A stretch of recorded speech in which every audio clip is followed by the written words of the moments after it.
What is up, ladies and gentlemen, boys and girls? This is Jeff Benjamin with iDownload Blog, and I am talking about CameraTweak 3 for iOS 8. Now, this is, of course, the third version of CameraTweak to release on jailbroken devices.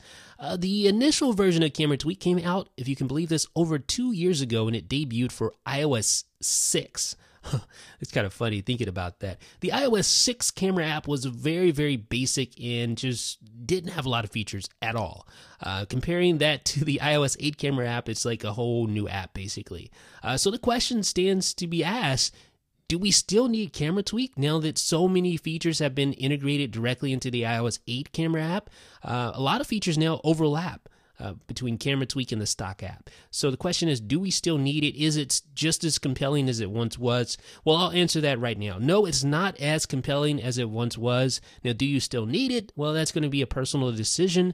I think there are still some valid reasons to use CameraTweak 3, and I'm going to talk about a couple of those here today in this overview and review.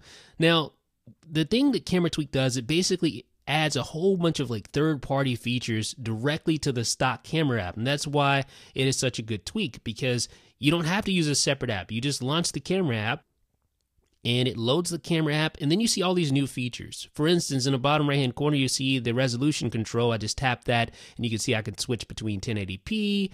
I can switch to 144p even if I want a really small video. And I can do the same thing for photos as well, but I can go all the way up to 2448p in that case, like that. So that's really cool. So that's one of the features that CameraTweak brings to the table, but that's not all. There are other features. If I tap the little camera icon to the left of the shutter, you see a whole list of new features. You have advanced mode, which lets you have individual controls for exposure and focus. But again, that's something that has been added to the stock camera app in iOS 8. You have a timer, but again, that's something that's been added to the stock camera app in iOS 8. And the trend continues. You have, yes, time lapse, but again, that is something that has been added to the stock camera app in iOS 8. So there's other features here, white balance lock. You have some more advanced focus controls and then ISO controls here, so that's nice. You also have some composition tools, rectangles here for the golden ratio, trisect, thirds, square. But notice that those are kind of all center. I don't think those have been designed thus far with the larger screen devices in mind, so I think that's probably going to be fixed in an update coming soon, hopefully. But those are some of the features you'll find. You also have this little button in the upper right hand corner that looks like a Pokemon ball. You tap that and you get a little one of those little balance things. What do they call those?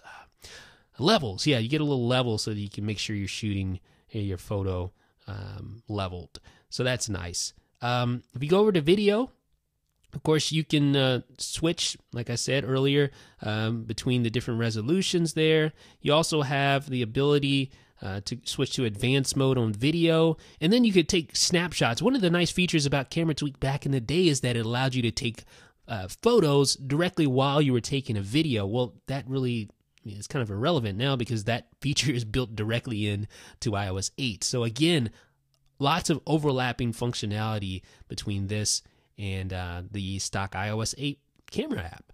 Now, one feature that isn't replicated, that isn't duplicated, that I really, really like, and I kind of wish was its own standalone tweak, but hey, I'm not going to complain, the ability to switch your frames per second settings while in a video without having to exit the app, without having to go into the settings and adjusting it there, and the ability to switch between a large range of frames. So basically, I can switch between 3 frames per second all the way up to 120 frames per second right there on the fly within the video app, within the camera app video section. So that is really cool. You cannot do that with the stock iOS 8 camera app. So that is one functionality, one piece of functionality that has not been duplicated. Now, granted, if you switch to 100 or anything over 60 frames per second, it automatically drops the resolution down to 720p. Notice what happens when I go to 1080p and then I try to switch my frames per second up to even 64. Notice what happens. Go down to 720p there. So that's no big deal. I mean, anything over 60 frames per second, you're just going to have to shoot in 720p. but it's nice to be able to quickly switch your frames per second on the fly right from within the app. So that is CameraTweak 3, ladies and gentlemen. There are lots of features that you're going to find in here, but again, the theme is that a lot of these features have been Sherlocked, so to speak, directly in the iOS 8 camera app. So you're going to find that a lot of the functionality is duplicated, and your need for CameraTweak 3 may lessen significantly depending on what you use the tweak for. It's just going to be up to you what if you determine that you need some of these advanced features that aren't replicated, such as the ability to switch frames per second. Well, it may be a compelling upgrade or a compelling purchase for you. There are some settings in here, nothing really groundbreaking. You can start up in advanced mode in the photo and camera app, or photo and video portion of the app. You can remember frames per second and dimension settings.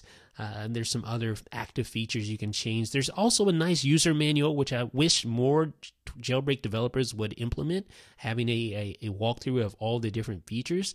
That is nice. But I can't help but think that Sam Ball, the developer of this tweak, an excellent developer, by the way, a very well-respected developer, but I can't help but think there could have been more to this tweak. CameraTweak 3 really had the potential to do something special and something new for the iOS 8 camera app, but instead it pretty much sticks to the status quo, which is kind of disappointing considering there's so much new functionality built into iOS 8's camera app. A lot of it is duplicated in CameraTweak 3, so your need for it may not be as high as it would have been had this tweak had some additional compelling features. So folks, you can find CameraTweak 3 for $1.49 on Cydia's Big Boss repo. Let me know what you think down below in the comment section. This is Jeff with iDownload Blog.